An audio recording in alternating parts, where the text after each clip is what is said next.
Good evening, ladies and gentlemen. My name is Marina Zhang, and I will be the moderator of tonight's webinar.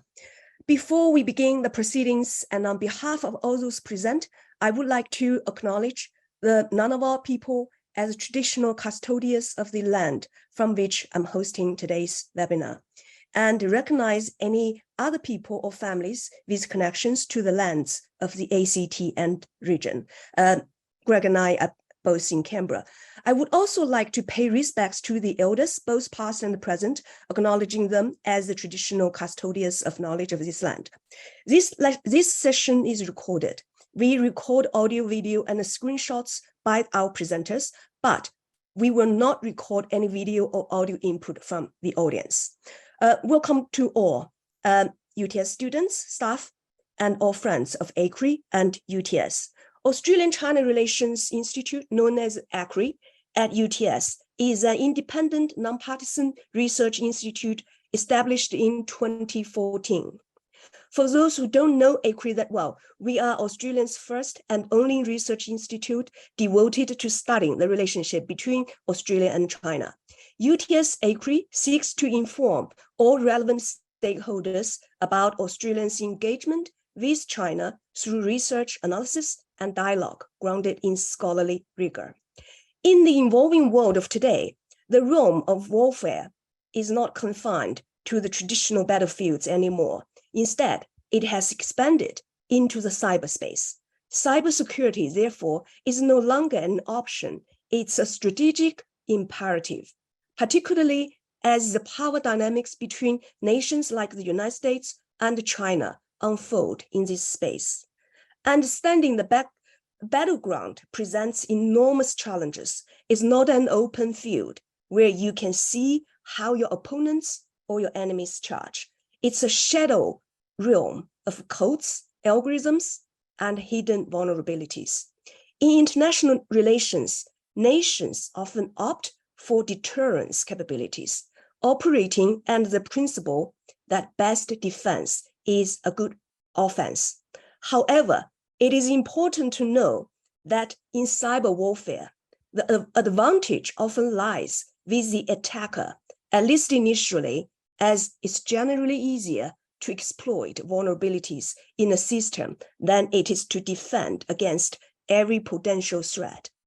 The implications of such threats are far-reaching. So here we stand at the intersection of digital technology, security, and international power dynamics.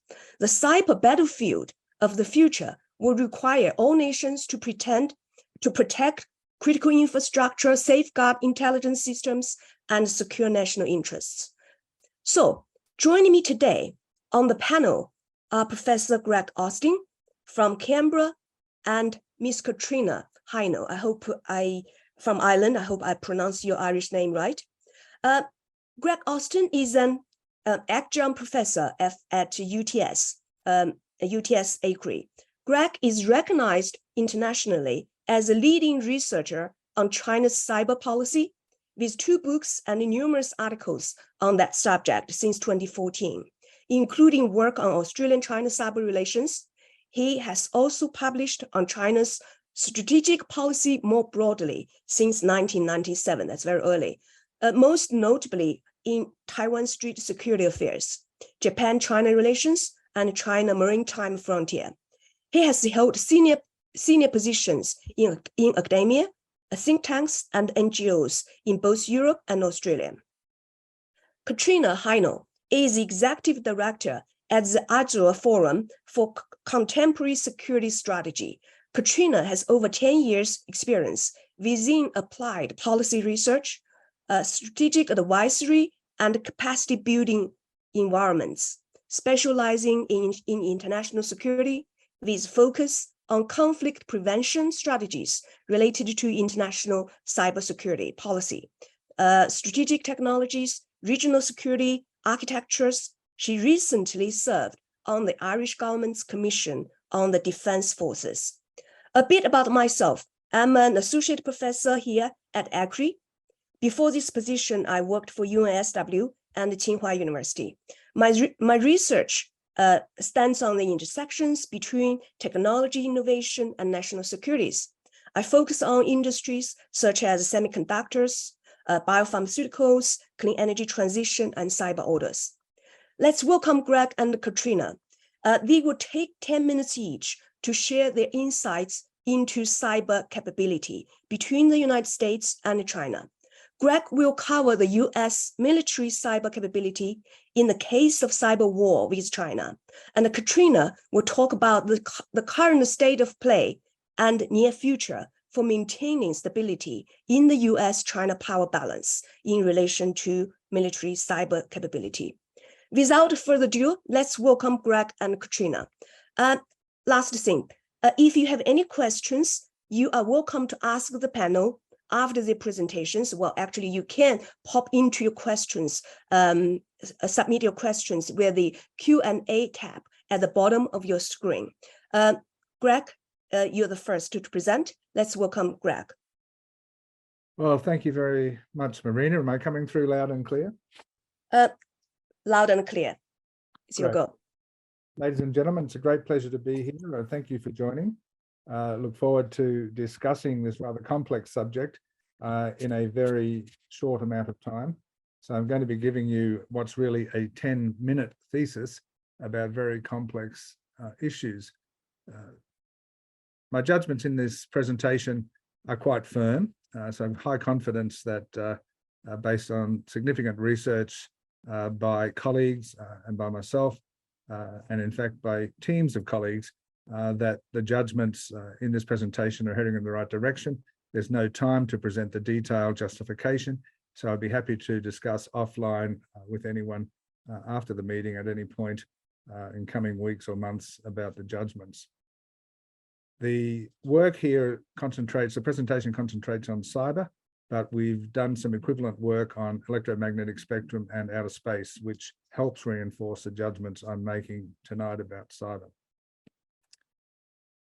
So, as a bit of a teaser and presentation to the, a bit of a preview to the presentation, I'd just like to reflect a little bit on the role of the United States Navy in the Russian war on Ukraine.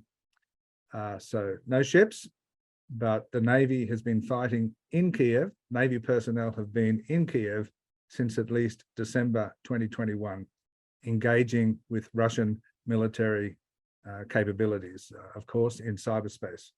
I'm mentioning this because this is a really good example of the sorts of changes that are upon us in understanding the relative military capabilities of different countries, and certainly a sign of the times. The US government or US Cyber Command assesses that the team they sent to Kiev, including naval personnel, not exclusively Navy, but the team they sent to Kiev, helped defeat what otherwise would have been crippling cyber attacks by Russia and might have turned the outcome of the battle for Kiev. So cyber capabilities can have a decisive impact on war. We've seen that. Perhaps the debate is just how much. The United States believes firmly that it can fight and win in cyberspace. Now, of course, that means many different things, many different levels of fighting, from tactical through operational to strategic. But just to give a bit of a flavor of this sentiment, I've pulled out three quotations, the first from 2009, the second from 2013, and the third from 2020. So the first mentions the value to the United States of global strike, which can be achieved in milliseconds. The second comes from the US Navy training video, which says cyberspace is where the battles of the future will be won or lost. And in 2020, the former commander of the US Indo-Pacific Command said that the United States was aiming for the penetration and then disintegration of an adversary's systems and decision-making, thereby defeating their offensive capability. And this is about cyber capability, disintegrating the adversary's systems, paralyzing their decision-making, and defeating their kinetic offensive capability. This is a pretty strong statement, but it's an important to reference what the United States believes it can achieve. So how do we assess relative cyber capability? As Marina correctly said, you can't see it in the same way that you can see military ships and aircraft. And traditionally, relative military balances were assessed around comparing like with like. How many aircraft carriers does one country have compared with how many aircraft carriers the other side has? How many destroyers, how many fighter aircraft and the like. Well, that was pretty inappropriate even when it was being done. And eventually there's been a shift to an understanding that a real military balance of power or balance of capabilities can only be understood if we compare ships with anti-ship systems, ships on the one side with the anti-ship systems of the adversary, aircraft of one side with the anti-air systems of the adversary, and the same with missiles and missile defense. So if we're looking to understand the military balance of power between two countries, we really want to understand or want to compare the cyber offensive capabilities of one country with the cyber defense capabilities of the other. And as I mentioned, and really what underpins very much my judgment about the superior military cyber capabilities of the United States is that China has very weak cyber defenses. And you'll have to look long and hard before you can find any assessments of Chinese military cyber defenses or even of China's cyber defenses, period. Everyone seems to want to focus on how wonderful their cyber espionage has been, and it has been, but there's very little attention paid to China's cyber defense. So what are we looking at when we're looking at military cyber dominance? We're really looking at dominance in intelligence and the overall intelligence capabilities of a country like the United States and its allies on the one hand versus the overall military intelligence capabilities of a country like China is an important factor in framing of my judgment that the United States has considerable and clear superiority over China in cyberspace. The cyber intelligence is delivered not only for the purposes of broad national security intelligence, but it is also delivered for the purpose of conducting cyber defensive operations and cyber offensive operations. So military cyber capability is predominantly intelligence capability that's exploited by others.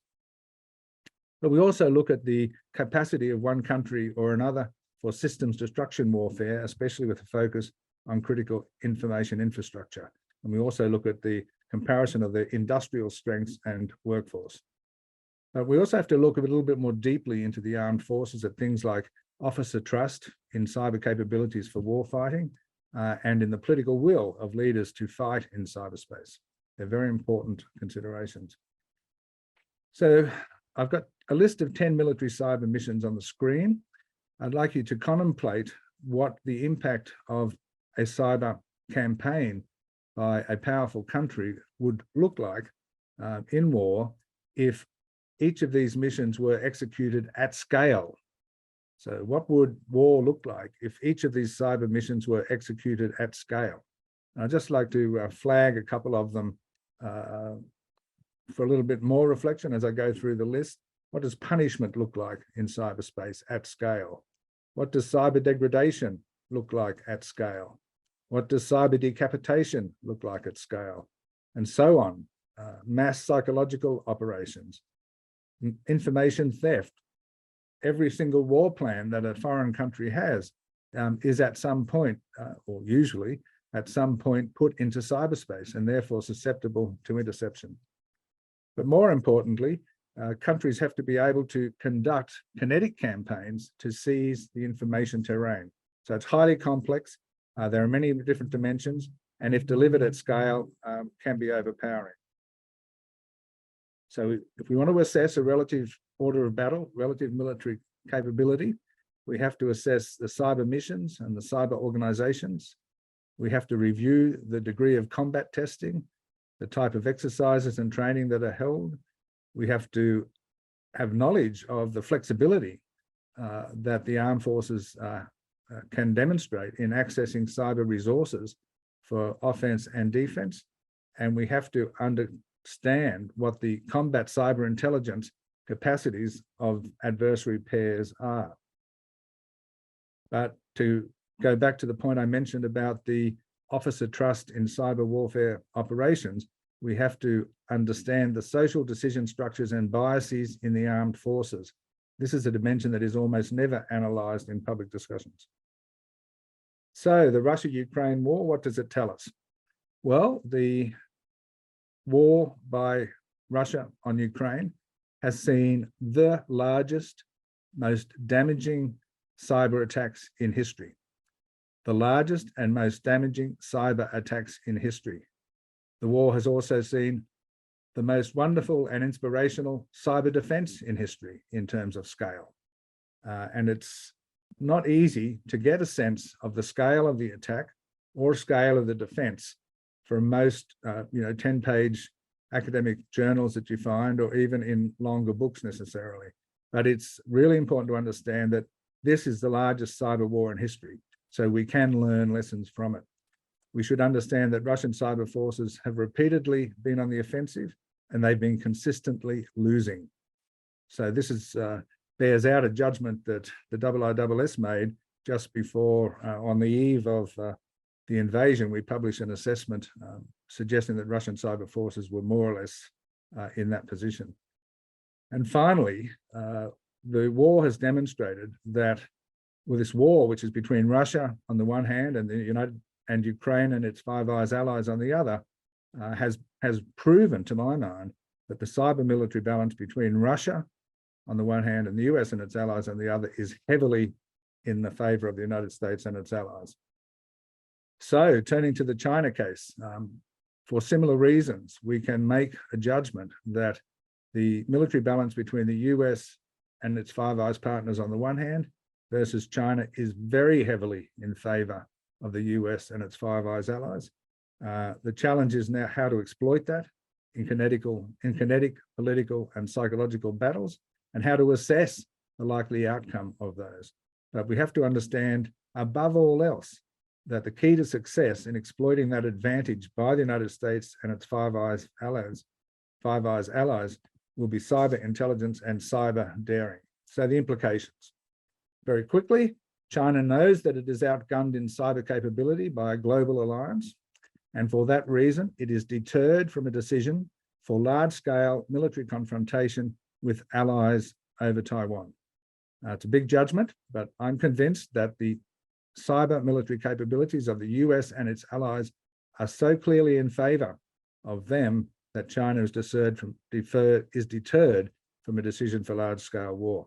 So that leaves us in a very interesting situation, and as my colleague Katrina will now sort of take us forward, it means that cyber insecurity and insecurity in general between the United States and China is intensifying. Thank you, ladies and gentlemen. Thank you, Greg. Katrina, is up to you. Great. I've just unmuted, so let me know if you can't or can hear me. Marina, you can hear me? Yes, we can hear you. Go ahead. Wonderful. Great. Thanks, Marina. Thanks, Greg. So I guess good evening to those colleagues in Australia. It's morning here, so forgive me if I refer to morning and evening or get them confused. I'm also delighted to be here, and particularly delighted to have time to hear Professor Greg Austin's analyses on these questions. So like Greg just explained, the angle I think that where I think I can add some value to the discussion this morning is just considering some of the developments surrounding the state of play and near future for maintaining stability in the US-China power balance in terms of the impact of military cyber capability. So by now, generally speaking, just as a framing point, militaries, including in the US and China, generally have a far more mature understanding of the nature of cyber capability in military terms. So not just in terms of, what we're speaking to really is in terms of strategy, technological capability, and structures. So for instance, and I love Greg's analysis in terms of where we are today, what we're seeing now is more mature military cyber structures that are beginning to bake in the practical interconnections with military intel, counter-hybrid warfare, emerging and disruptive technologies, and defense research and innovation. So the bottom line up front that I want to bring to the table this morning is that all said, risk reduction mechanisms associated with cyber, digital, and emerging strategic technologies must still be developed. So these are not nearly as robust as they should be. And in terms of the US-China military cyber stability aspect specifically, it's really still the case that there are insufficient confidence building and transparency measures, such as mill-to-mill engagement, dialogue, and crisis communication procedures in order to prevent misunderstandings or escalation. And now, and this is where I really want to focus my attention, that particular situation, which has been the case really for quite some time, is even more exacerbated by a number of new developments that in my opinion, are potentially even more destabilizing at what we view as a time of fierce competition between the two powers. So I'm going to walk through, we have 10 minutes, so I'm going to run through as quickly as I can some of the types of developments that I think need a little bit more of our attention if we don't want to find ourselves in crisis, so to speak. So remaining in that state of competition to crisis. So first, broadly speaking, and most of you on the call will understand this piece in terms of the geostrategic relationship, but the negative impact of the fraying strategic relationship naturally has to be considered. So relations are at their lowest really since the Cold War. Geostrategic tensions are far higher than they were, say, a decade ago, when some of us were conducting these types of similar analyses with respect to military cyber capability.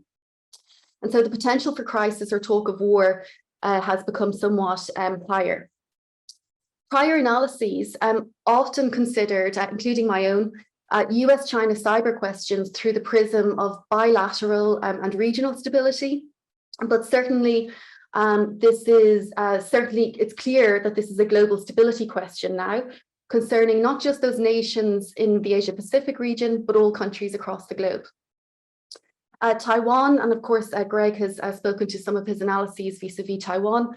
This was naturally always part of analysis in this space, but there seems to certainly be a heightened consciousness, especially since the invasion of Ukraine. And so together with the return of great power conflict, the technologies that are being used are changing, again, in my opinion, but also we'll see this in some of the literature, changing faster than we can analyze.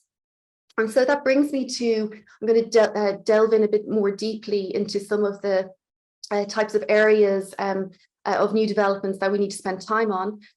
The misaligned perceptions between the US and China seem to still be continuing, together with uncertainty on what we would call military cyber stability. So in relation specifically to communication channels, it goes without saying that COVID impacted dialogue, including amongst some of the informal expert networks.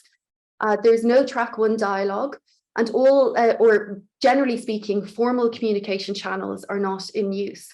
So just in very broad terms, what this means is that it's naturally impacting the ability for these two powers to understand each other's way of thinking, intentions, but also importantly, the perceptions of each other to activity.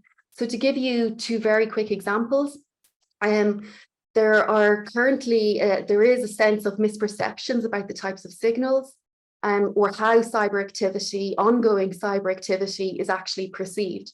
So this kind of sense of perception of cyber activity and signals are still being figured out. So my, I guess, conclusion with respect to that piece is that there really is still a lot of work to do for us to clarify how to manage escalation, as both powers are still figuring out what each other finds tolerable, but also what theories are palatable. And then the third area that I think we need to consider in this regard when we talk about military cyber capability is the fact that malicious cyber-enabled information activity and high levels of cyber espionage activity have also become destabilizing in this space. So it goes without saying, there's a general acknowledgement, even up to the kind of the UN level, that cyber-enabled information activity is undermining trust and it's possibly escalatory. And so when you combine this with what I would describe as the already blurred lines between unregulated state cyber espionage activity and state use of offensive or defensive cyber tools. This could become even more blurred and possibly more destabilizing in ways that we have not necessarily seen before. And so the conclusion with respect to this new type of newer, more recent type of cyber activity is that if we consider unprecedented high levels of cyber-enabled espionage combined with hybrid cyber-related activity below the threshold, this is all taking place alongside trade warfare dynamics and downward spiraling geoeconomics trends, such as technological decoupling. So just on that last point, when we talk about stability, I don't think it's not quite clear yet just how de-risking or technological decoupling, how they might impact long-term stability. So I still think there's a question mark surrounding that. The next area in terms of kind of broad trend areas that are new developments that I think we have to consider when we talk about the power balance and military cyber capability, is that of the relationship or the nexus between cyber capability and new technologies, and how this is becoming more and more, how the nexus is increasing, but also how they're becoming more increasingly interconnected as we go forward in the next few years. So that particular space is certainly, I'm nearly convinced, bringing about technological and analytical uncertainty. So there's a lot of questions and very few answers. Just broadly speaking, as a framing, we know that there are a number of new technologies that can or possibly could bring about a disruption or a paradigm shift for military affairs. And some analyses, if you bear with me, find that the implications for warfighting and strategic stability are difficult, and here I'm paraphrasing, if not impossible to predict at the moment. And so the conclusion in this regard is that these types of gaps in strategic understanding and predictability could potentially bring about additional destabilizing factors when we start talking about these interconnections between new technologies, cyber capability, and so forth. So a very minor, or basic example there would be an emerging and disruptive technology like AI, or the military use of these types of new technologies can assist cyber operations, but also we find ourselves in a situation where decision times are reduced. Another aspect that's novel or slightly different too, I see Marina, I'm going to conclude now in a minute or two. Just another aspect that I think is relatively novel, and I think it was mentioned in one of the bullet points by Greg, is the dual use aspects of these technologies, which means that synergies are being promoted between the civilian and defense research and innovation spheres. So this again is an important factor for us to bear in mind when we're talking about the nature of future military cyber and technological capability, and how this was traditionally the preserve of the military, but this newer type of innovation is certainly seen or regarded to be mostly civilian sector driven. I think on AI specifically, I think those interconnections with military cyber capability that experts are considering. One key question is, what is the impact of AI systems on strategic stability or the nuclear balance when we start talking about worries about how to control escalation or misperception? Another last aspect there, and I'll close off on the EDTs piece, is with respect to evolving cyber capability, how does the cyber posture impact nuclear stability where Chinese nuclear capability is growing?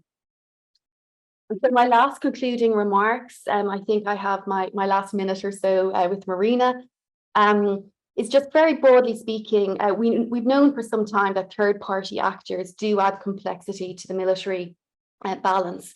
So while it's been in the literature for some time, there's generally a sense that there is more evidence of a growing number of non-state actors either expressing an interest in or actively using cyber-related capabilities that were traditionally the preserve of states.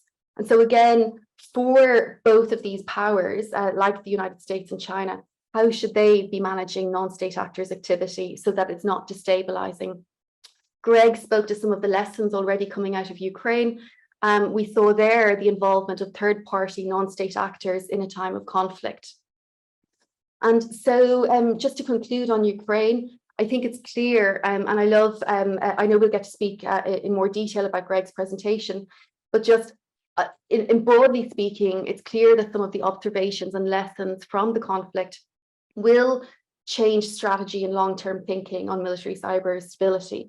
So what we're seeing is this move away from the abstract to practice. So what works and what doesn't work will be analysed. And it's probably safe to say, for example, that Chinese actors would naturally try to understand US thinking from case studies like responses to the Ukraine invasion.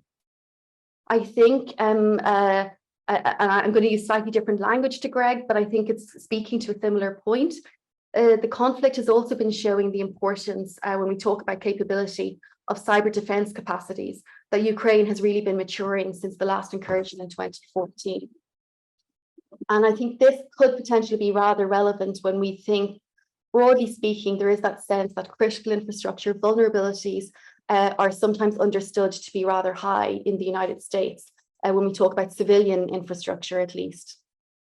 And the very two last points vis-a-vis future conflict and this type of military cyber capability is Ukraine has clearly shown the importance and the decisiveness of close cooperation with the private sector.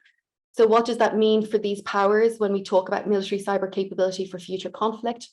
But also, it has shown the necessity of having cyber reserves for major cyber attacks. So again, how do we define and develop military cyber capability? And what do these types of developments mean in that either traditional or non-traditional definition of capability? So I'll stop there, and thank you for your patience, Marina. Thank you. Thank you, Katrina, for your analysis. You got 2 minutes to comment on what Greg said in his presentation. So you covered a little bit, but if you can elaborate a little bit more, that would be great. Certainly, great. Okay, sorry, I thought you were moving across to Greg first, but that's no problem at all. Certainly a few items actually that I would be in agreement really with Greg about. On Ukraine particularly, I think that focus in one of Greg's bullet points on the January 2022 focus on cyber defense to mitigate possible crippling attacks, I think is one of the key lessons coming out of this current conflict. I think just to throw a little bit, and I know, Greg, I'm sure you're even aware of this yourself, but there has been some interesting material either in speaking engagements or in literature from Professor Lawrence Friedman, and some of his recent thinking is that cyber has not been as decisive as the literature or the analysts would have kind of argued to date in terms of future warfare. And so it's really good to hear Greg's analysis based on all the kind of the research that you've been doing over the past few years with your teams, Greg, surrounding cyberspace operations as in fact decisive. So I think that would be interesting to hear a bit more about what you think about Sir Lawrence's thoughts in that regard. And then 2 or 3 other points that came to mind. Again, speaking to that cyber defense, cyber resilience piece, it certainly seems to be the case that one of the lessons from Ukraine, and I know it's going to take many years, by the way, to really understand this and unpack it carefully. We're only, it's quite recent, so I'm also sometimes hesitant to draw conclusions that are too rigid. But Greg spoke to this need to understand and compare cyber penetration with cyber defense. So I think that certainly is the case. And what I would add to that is that in times of conflict or times of war, I guess we're not just talking about military targets in times of conflict, but civilian critical infrastructure too. So what does that mean when we talk about cyber vulnerabilities and cyber defense? Yeah, I think it goes without saying that most people in the field, vis-a-vis the commentary surrounding military cyber intel and the fact that amounts to nearly 90%, so to speak, of what we define as military cyber capability. I think certainly in the US-China example, most would agree with that, but I'm not sure the rest of the world has necessarily caught up with that in terms of their own capability or structures. So I do think it was great to hear that from Greg. Great. And I think you might just keep your questions later for during our discussion. So Greg, I would like you to just using 2 minutes to comment on Katrina's analysis. Sure, I think that Katrina has a very strong advantage over me in that she's had more contact with specialists from China in the recent past and from the United States to understand really how these dynamics are playing out. And it would be interesting to contemplate really just how sensitive the Chinese have become or how insecure they've become.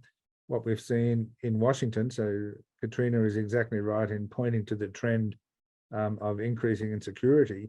That the increasing insecurity in Washington has been profound, but there's been less mapping of the similar trend in China. So it's a bit hard to know where to start to look. And if we could allow Katrina, some comeback on this, I think it'd be really good to understand what sense she has of what is the trend of insecurity in China. Is it just more insecurity, or in the Chinese reaction to US export controls ever tightening, China's introduced its own export controls, so we can see a sense of insecurity there on the Chinese side. But compared, say, with the last live track 2 discussions that Katrina might have been involved in several years ago, and recent discussions, what's that trend of insecurity look like? I think it'd be really interesting to hear on the Chinese side. Right. I think before we discuss, we have one question here, which addressed to Greg. I want you to maybe elaborate your thought on that question. So, question from Fabian. Do you think that the RAND assessment in 2017 claiming that the US has an advantage over PLA cyber capabilities, Taiwan scenario is still valid? Yeah, thanks for that question, Fabian. I do, but let's add a little bit of background to that. So since 2017, a number of analysts in the United States and Australia have pointed out that China has embarked on a massive shipbuilding and ship launching program. So some people say, for example, that between 2000 and I think it's between 2000, oh no, it was around about the same time, in fact, but they point to the very large number of ships that China has launched, I think, in the period up to 2018, compared with what the United States has launched. So we do have to take that into account. But we also have to do the counting ourselves. And many of those alarmist reports about the so-called massive advantage that the PLA Navy has got over the United States Navy in ship numbers is not really what they say it is. But more importantly, these ship numbers, like on like, is not a good way of understanding the relative balance of power. And I think what we've seen in respect of United States balance of power relative to China over Taiwan is a very substantial stiffening of resolve on the part of the United States to military defense of Taiwan. We've seen a substantial increase in the preparedness of the United States to conduct operations around Taiwan in cyberspace as in elsewhere. Other domains, we've seen Japan engage on its own military buildup. So I think that there's all sorts of reasons to think that the RAND assessment of 2017 still holds good. Thank you. Thank you, Greg. So I think 3 of us can engage in a discussion. How about I start with a question for you both, because you both talk about it, but not in great detail. From different angles. I just try to make sense when you're talking about military cyber capabilities, because this is a highly classified area and we really, as outsiders, don't know the detail or inside stories. So, Greg, you talk about cyber capability largely in the area of intelligence. And Katrina, you talk about, well, actually, it's a sort of blurring area how to define cyber capabilities, because capabilities may include, well, for example, resources from civilian, or including strategic capabilities, because not only just your combat capability can determine the win or lose in the battlefield, even in the cyberspace. So how do you you both explain this, elaborate a little bit more on this capability definition? Well, let me go first, if I may. So, Sure. Very tough question, but we are actually aided in a number of ways. So if our basic proposition about net cyber military capability is to assess the defensive capabilities of one side versus the offensive capabilities of the other side, we can see in the public domain evidence that China has weak cyber defenses and that China has not conducted the range of offensive cyber operations, not including espionage. China has not included the range of has not conducted the range of offensive cyber operations that Russia has. When it comes to comparing Chinese operations towards the United States, in terms of offensive cyber operations, the evidence is less clear, but we know that the United States has been authorized by the President of the United States to conduct offensive cyber operations in several crisis situations beginning in 1999. We know that the US Naval Cyber Command has 16,000 people available. We know that the Australian Navy in its entirety has about 16,000 people available. We know that the United States military cyber effort has 238,000 people available, military, civilian, and contractors. We know how much the United States spends on its cyber capability in broad terms and on specific capabilities. We don't have the same detail for China, but we have convincing assessments out of China that the country's cybersecurity is weak. And why is that? There's all sorts of collateral for that. The workforce is relatively underdeveloped. We can study in the public domain the quality of the courses that are taught at all Chinese universities, except perhaps the most secret, but certainly in the Chinese Information Engineering University, we can see online what courses are taught. We know how many people are coming online into those courses. For example, in 2019, China's PLA Information Engineering University started its first course in artificial intelligence at undergraduate level and had 30 people come into it. So we do have rather interesting, reliable public source information on a lot of these things, but it does take close examination to get to the bottom of it. But most importantly, we can look at what the Chinese are saying about their own capabilities. And there's enough in the public domain to give us a pretty good impression. And if you read United States documents carefully, at the end of the day, they reveal a comfortable assessment that the United States maintains clear superiority, and they provide all sorts of evidence of that in different ways. Thank you. Katrina, your comment on this issue?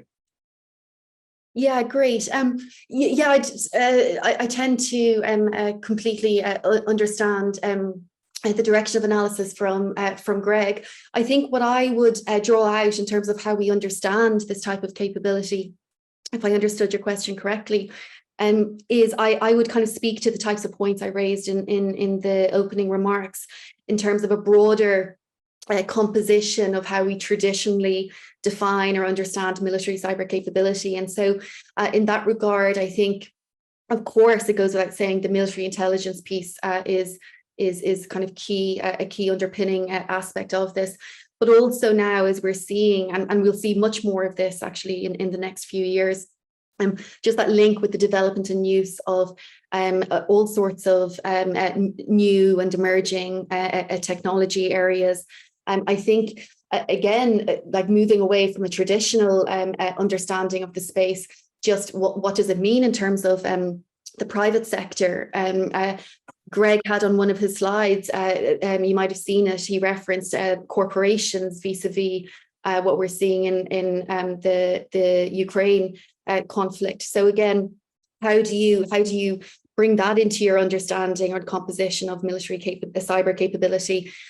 Reservists. So again, we're not talking just about tools, we're talking also about the talent, the personnel, the people. So that kind of role of the reserves when push comes to shove, and if we were to find ourselves in a time of war. And then the very last aspect in how we understand this space or the composition of it, I think, again, we're going to see more of the increasing importance of the role of the defence and technological industrial base going forward. So again, that's slightly different to the traditional domains that we might have been dealing with in the past. So that would be my very quick analysis to your question. Thank you. Come to the second question. Responding to the point, Katrina, you made in your analysis, you talk about increasing insecurity, especially from China's side. This can trigger a kind of a competition for more security. So this falls into this very classic trap, so-called security dilemma.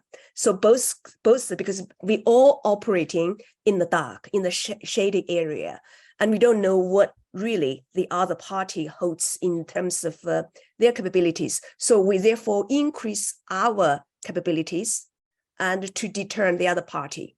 So this kind of competition, in your view, is increasing disability in the geopolitical landscape. So I want you both to comment on this issue. Is this what's happening, or is this just our guessing?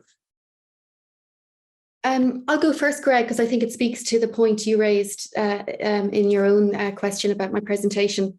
And just to clarify, I would say, Marina, in terms of insecurity, I believe the insecurity is both from the United States and China. I don't think it's just China.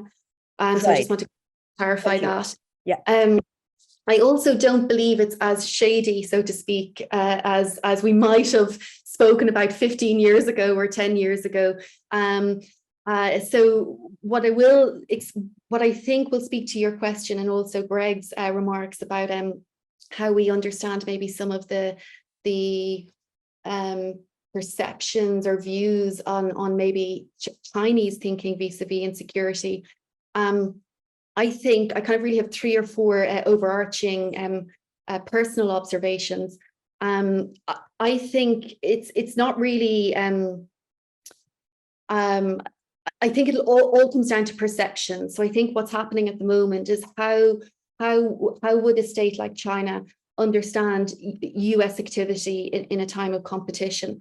I don't think the answers are there. I think there's a sense that this is still being figured out.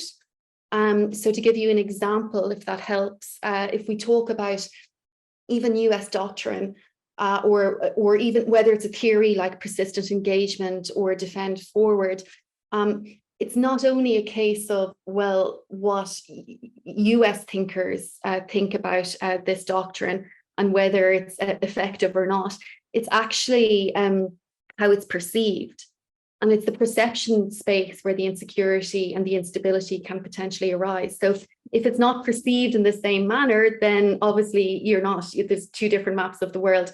And I think this is the space I would imagine we all find ourselves in now in terms of preventing escalation or misperceptions, is figuring out, or at least clarifying and helping each other understand respective perceptions. And another, I'll stop here. I think some practical ways also of providing clarification, if I were sitting in China, for example, is, how the US responds. We spoke a lot about Ukraine this morning, that's fine, but how the US or even other parties would respond to other cyber scenarios in other parts of the world, I think would also provide kind of practical case studies or scenarios that Chinese thinkers would probably apply their mind to in terms of understanding the space and informing their own perceptions more clearly. So again, there's probably a signaling aspect there. So I hope that speaks to your question. Sure. Point is, yeah. Greg, your comments. Yes, well, as nervous and insecure as the Washington establishment has become about China, I would really like more evidence on what's going down in Beijing in terms of how they really think about things. We have some signals. Xi Jinping said several years ago already that the country is facing, or the world is facing, its most uncertain times for 100 years. So that's a signal of high degree of uncertainty. I think the Chinese uncertainty and insecurity is growing, especially in the face of the strengthening of the US and allied position in respect of Taiwan. The deterioration of Russia's position must be deeply alarming to China. The UK Armed Forces issued a statement recently saying that half of Russia's combat capability has been destroyed. Now, if that's true, what does China think about that? And I think that what we see a series of nervous reactions from China when they make a reaction about certain key developments. So when Starlink launched all those satellites to support Ukraine in 2022, Chinese PLA made a very nervous statement about how this was a threat to strategic stability. And we should note that in 2022, the United States launched more satellites than China has launched in its entire space program. So in 1 year, the United States launched more satellites than China has launched in its entire space program. The Chinese space capability is, according to an institute of the United States Air Force, decades behind that of the United States. Not a few years, not a decade, but decades behind that. Now, not everybody in the United States agrees with that. But not as soon as China manages to make these great breakthroughs in space about putting something on the dark side of the moon, at the same time, the United States is launching all of these satellites and making huge breakthroughs. And China really doesn't have an immediate answer for this sort of stuff. And in their statements about the industrial base, in their statements about the workforce, and their statements about the state of cybersecurity, and in the nervousness of their reactions domestically to things like Hong Kong and Xinjiang, which are extreme in their orientation, in my view, it must reflect deep insecurities. But it really does deserve much closer study, and I haven't been studying it as closely as I would like to answer that question well. All right. So before we answer another question from the audience, I just want to ask a question, a hypothetical question. So we know, well, I mean, as I said at the beginning, so in cyber warfare, I mean, obviously attackers take a very obvious attacker's advantage. So the question now is, given both parties, or we all know the catastrophe a cyber attack can cause to a nation. I mean, destroying the or stop the operations of critical infrastructures and so on. So who will do this first? Because the consequences is whoever does this attack first means it's walking away from the existing global order. So, so the question is, who will do this? I mean, we hope nobody will do it, but in your view, is that possible? Or it will happen during the war? Go ahead, Katrina. Yeah, I guess just to the first part of Marina's question. Funnily enough, I would potentially maybe not to be pedantic, but to kind of turn things on their head a little bit. I nearly would describe cyber defense as the advantage rather than offensive capability, especially when we start talking about future platforms and that cyber penetration piece. So, you know, the ability to secure your future military platforms and so forth. So I personally feel that certainly that focus on defense and a possible shift away from thinking about deterrence towards defense is maybe one of the biggest shifts in thinking or lessons in the last 2 years or so. At the last part of your question, maybe Greg can speak to. I wasn't quite sure what you meant about stepping away from the world order. Yeah, thanks. It's a really good question, Marina. I think that Russia did it. So Russia tried to cripple Ukraine's critical infrastructure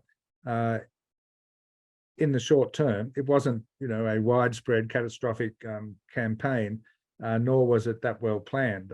I think they thought they could get away with just a number of attacks, but Russia did it, and in that process walked away from the world order. So you're quite right. And so even China today, and even the United States, must pay attention to the voluntary norms developed by the United Nations, particularly the one about mutual assistance.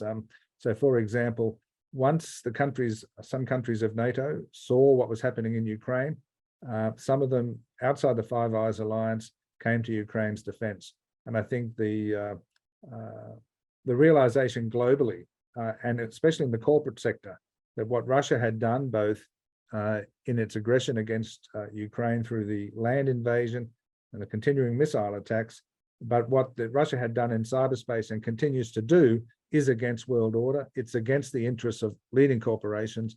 And that's why Microsoft and Cisco and other companies are really coming to the party. So yes, against world order. I think we almost run out of time, but next question from Glenda. I think, Greg, you're in the position to answer this question. How advanced is Australia's military cyber capacity, and are we benefiting from US leadership in this area? As a member of Five Eyes, can we comment on how well placed Australia is and the implications of these assessments for Australia? Yeah, thanks, Marina, and thanks for the question, Glenda. I think Australia is very well placed in cyber military capability. It's been a slow process. So in 2016, there was a bit of a kickstart from the Turnbull government, and there have been successive kickstarts with much more money. What's really interesting is that the officer corps is being brought along, not all of it yet. Defence education needs to travel a fair way yet, but Australia is certainly in the top 10 of cyber military powers, and it's only improving. What needs to happen in Australia is better alignment between the civil sector in China, civil sector in cyber military policy, especially universities, and what the ADF might like to do. And the ADF needs a better reserve policy for cyber operations, I think. Thanks. Thank you, Greg. Last question from Stephen. I think this is for Katrina, or you're in a better position to answer this. Setting aside the imbalance in cyber power between China and the US, please can you comment a bit more on the likely impacts on our civilian sectors of the increasing gray zone competition between the two powers, and on the implications for our civil defense against this? Didn't say in which country, but you got 1 minute. Great. Gosh, I think you could go in a few directions, I think, with that question. I guess if we're talking about peacetime as opposed to during conflict, then certainly when it comes to grey zone, it's I guess the destabilizing aspects of that, but also, well, certainly, I'm trying to think of 2015, 2016, there would have been a lot of focus on state-sponsored commercial espionage and what that means for the civilian sector in terms of IP theft, for instance. I think if you're talking about the civilian sector in terms of critical infrastructure, for example, then it goes without saying that there's a lot of peacetime activity in those sectors. But I'd nearly prefer more specific line of thinking from the question if we wanted to go a bit deeper. But I would certainly say there's a lot of activity in peacetime, at least. And of course, in wartime, it's possibly one of the target sectors to think about. Thank you. I think we run out of time. Thank you, Greg and Katrina, for sharing your insights into this very complex and very interesting, important topic. And thank you, everybody, for attending tonight's webinar. I think we will send you an email, all attendees, remind you or sending you a link asking your feedback to today's webinar. We greatly appreciate your input, and your input will help us improve our future events like this. And if you want to know more about Australian-China relations, please visit our website at australian-china relations.one word.org. And also you can follow us on Twitter at ACRI_UTS for updates, for news, and for our analysis. Thank you very much. Bye for now.